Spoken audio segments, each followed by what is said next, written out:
जय भारत, जय उत्तराखंड। दोस्तों आज हम लेके आए आपके लिए एक नई वीडियो का जो मतलब है वो है उत्तराखंड के या फिर देश के सारे जंगलों में इतनी आग लग रही है, तबाही मची हुई है। तो आखिर इस पे क्यों कदम नहीं उठाया जा रहा, क्यों आखिर इन चीज़ों को सीरियसली नहीं लिया जा रहा। तो दोस्तों अगर बात करें इन जंगलों की, तो क्या होता है कि पहाड़ में सबसे अत्यधिक पेड़ जो हैं बहुत जगहों पर चीड़ के हैं। अन्य भी पेड़ हैं, लेकिन चीड़ की जो पत्तियां गिरती हैं, जिसे हम पिरुल कहते हैं, वह सूखता है तो उस पे इतनी जल्दी से आग लगती है कि जंगल धू-धू कर जलने लग जाते हैं। और उस आग से होने वाले दुष्परिणामों को तो आप सब लोग जानते हैं। लेकिन आखिर क्यों सरकारें इसको सीरियस नहीं लेती? आखिर क्यों लोग इसको सीरियस नहीं लेते? मुझे पता है कि आप इतनी देर में ही इस मुद्दे को देखकर वीडियो से बोर हो गए हैं और आप वीडियो को छोड़कर जाने वाले हैं, क्योंकि आपको चाहिए कुछ तड़कता भड़कता, या फिर कुछ आधे कपड़ों में नाचती हुई लड़कियां, या फिर कोई गाली गलौज करता हुआ वीडियो, या फिर ऐसी कोई वीडियो जिसमें दुनिया की चकाचौंध दिखाई हुई हो, जिसमें बड़ी बड़ी गाड़ियां दिखाई हो। आप ऐसी वीडियो को पसंद नहीं करते हैं, लेकिन फिर भी मेरा काम है आप तक अपने दिल की बात पहुंचाना। तो दोस्तों, पहाड़ों में क्या होता है कि जब कोई व्यक्ति अपने आसपास की झाड़ियों को काटता है और उसको सुखाने के बाद उसमें आग लगाता है, तो उसकी सबसे पहली ज़िम्मेदारी ये है कि जिसको हम पहाड़ में अड़िया भी कहते हैं, उससे सबसे पहली उसकी ज़िम्मेदारी ये है कि जब तक वह आग पूरी तरीके से बुझ ना जाए, तब तक उस तन को ना छोड़े। लेकिन कभी-कभी गलतियों से क्या होता है, वो आग जरा-सा पूरे जंगल में फैल जाती है और बहुत सारी वनस्पतियाँ जल जाती हैं। और वहीं बात करें कुछ महानुभावों, महापुरुषों, महाविद्वानों की, जो लोग जानबूझकर जंगलों में आग लगाते हैं। वह ना हमारे धार्मिक दृष्टिकोण से, और ना ही हमारे सामाजिक दृष्टिकोण से, और ना ही वैज्ञानिक दृष्टिकोण से किसी भी प्रकार से सही नहीं है। परंतु हम इन चीज़ों को मज़ाक में लेते हैं और केवल मज़ाक-मज़ाक के लिए जंगलों में आग लगा देते हैं और पूरे पूरे जंगल जलकर राख हो जाते हैं। क्या आपको पता है दोस्तों कि जंगलों में कितने छोटे-छोटे जीव इस आग में जलकर मर जाते हैं, जिनका कोई भी दोष नहीं, जो आपको किसी भी प्रकार से कुछ भी नुकसान नहीं पहुँचाने वाले। बहुत सारी गायों का, बहुत सारे जानवरों का जो चारा चुगकर अपना पेट भरती हैं, उनके लिए चारा नहीं उपलब्ध होता दोस्तों। तो हम ऐसी हरकतें क्यों करते हैं? हमारा सबसे पहला कदम होना चाहिए कि जंगलों में लगती हुई आग को जितना जल्दी हो जाए बुझाया जाए, और ऐसी व्यवस्थाएँ अपने आस-पड़ोस में ऐसी व्यवस्थाएँ बनाई जाए कि जंगलों में आग लगने का भय ही ना हो। परंतु हम इन सब चीज़ों से अनभिज्ञ हैं। दोस्तों, हम तो दुनिया की चकाचौंध में खो गए हैं। वो बड़े-बड़े बंगले, वो शहर की उतनी प्यारी-प्यारी सड़कें, हमारी ज़िंदगी केवल वहीं के लिए भाग रही है। किसी को जाना है, इन पहाड़ों को छोड़कर शहर में जाना है, परंतु एक चीज़ों को याद रखिएगा दोस्तों, ये जंगल नहीं होंगे, ये पेड़-पौधे नहीं होंगे, तो आपको स्वच्छ हवा नहीं मिलेगी। आप आज जाँच कर लीजिएगा, दिल्ली में, बड़े शहर में दिल्ली की बात करूँगा, राजधानी की, तो दिल्ली में हर पैदा होने वाले बच्चे को 5 साल की उसकी आयु छोड़ दीजिए, 5 साल से ऊपर के बच्चे के अगर आप फेफड़ों की जाँच कराए जाएँगे, तो पूरे फेफड़े लाल से काले हुए होंगे। कारण इतना पॉल्यूशन वहाँ पर है। आप ना चाहते हुए बीड़ी सिगरेट नहीं पी रहे, जितना बीड़ी सिगरेट कंज़्यूम करके जो फेफड़े हमारे खराब होते हैं, उससे ज़्यादा बगैर पिए वहाँ पर लोगों के फेफड़े खराब है। कारण क्यों? पॉल्यूशन। पेड़-पौधे नहीं होना, केवल बड़ी-बड़ी गाड़ियों का दौड़ना, एसियों का चलना। अब वो आज उन शहर में लोगों की ज़रूरत हो गई है एसी, गाड़ियाँ वगैरह, परंतु अगर हम अपने पहाड़ों को ही बचा लें, तो कहीं न कहीं ऑक्सीजन की मात्रा बराबर बनी रहेगी। एक चीज़ को और सोचिएगा दोस्तों, जब आग पहाड़ों में लगती है, मैं देखता हूँ, मैं जब छोटा-छोटा था, तो मुझे याद है कि मैंने अपने इस क्षेत्र में भी बर्फ़ पड़ते हुए देखी है।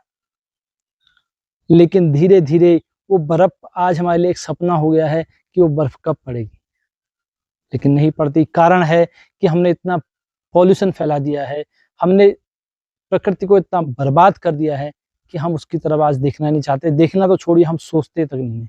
आपको पता है दोस्तों, धीरे-धीरे पृथ्वी पर पीने का पानी खत्म हो रहा है।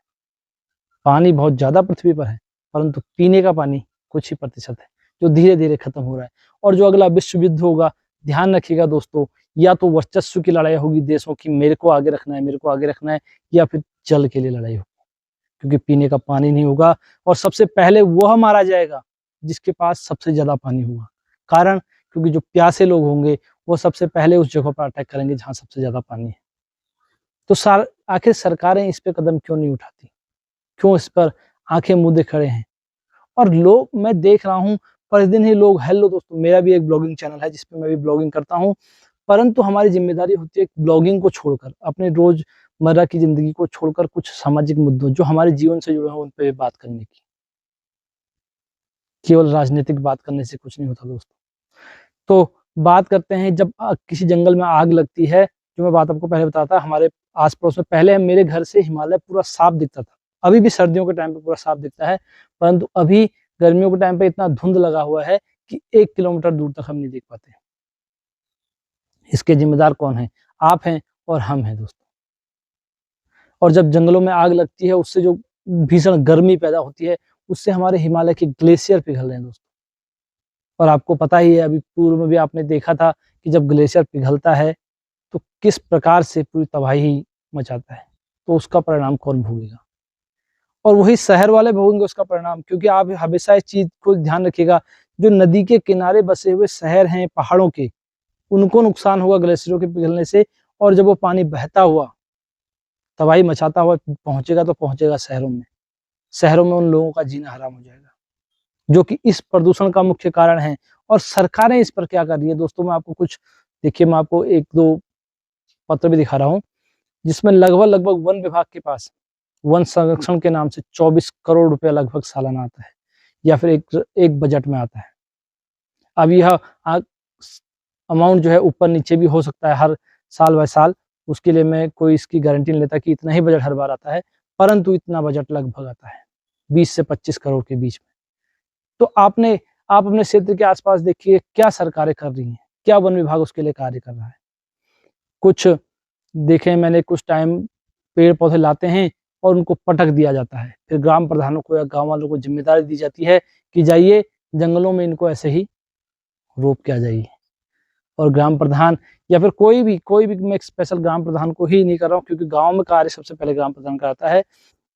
तो वो लोग क्या करते हैं, जाते हैं जंगलों में और वैसे ही खोद के उस पेड़ को लगा देते हैं। उसके बाद उसकी कोई देख रेख नहीं, कोई उसके लिए पानी की व्यवस्था नहीं, और उसके बाद आग लगती है और वह पेड़ जल जाते हैं। अगले साल फिर उसके लिए पैसा आता है, फिर वही प्रक्रिया। तो यहाँ पैसा क्यों बर्बाद कर रहे हैं? क्यों आप सरकार आज एक जिम्मेदारी नहीं देती हर एक नागरिक को, कि हर एक नागरिक को अपने पड़ोस में 10 पेड़ लगाने होंगे, फलदार या फिर चौड़ी पत्तियों वाले, और उसका संरक्षण उसकी जिम्मेदारी होगी, और उसके लिए सरकार के द्वारा उसको बजट दिया जाएगा। लेकिन सरकारें इस चीजों के बारे में कभी नहीं सोचेंगी, क्योंकि सरकारों की नीति ही कभी प्रकृति को लेकर रही नहीं। इसका परिणाम हम नहीं भोगेंगे दोस्तों, हमारी जो आने वाली पीढ़ियां होंगी, बहुत सालों बाद इसका परिणाम देखा जाएगा। और उस वक्त वह जो लोग रह रहे होंगे, वो हम सबको गालियां देंगे, क्योंकि हमने उनको क्या करके दिया। सड़कों की मांग को लेकर लोग निकल जाते हैं, बड़े बड़े आंदोलन कर देते हैं। स्कूलों की मांग को लेकर लोग निकल जाते हैं, और बहुत सारी मांग को लेकर लोग निकल जाते हैं, आंदोलन कर देते हैं। परंतु कभी किसी को, आपने प्रकृति को, अभी मेरे को जो याद आ रहा है, एक चिपको आंदोलन जो उत्तराखंड में हुआ था, उसके अलावा मुझे कोई इतना बड़ा आंदोलन कोई कहीं नहीं दिखता जो प्रकृति को बचाने के लिए किया है। एक सोनम वांगचुक जो है, सॉरी मैं नाम थोड़ा अगर गलत ले रहा हूँ, तो वह प्रकृति को बचाने के लिए एक आंदोलन कर रहे हैं, लेकिन कौन उन पर ध्यान दे रहा है?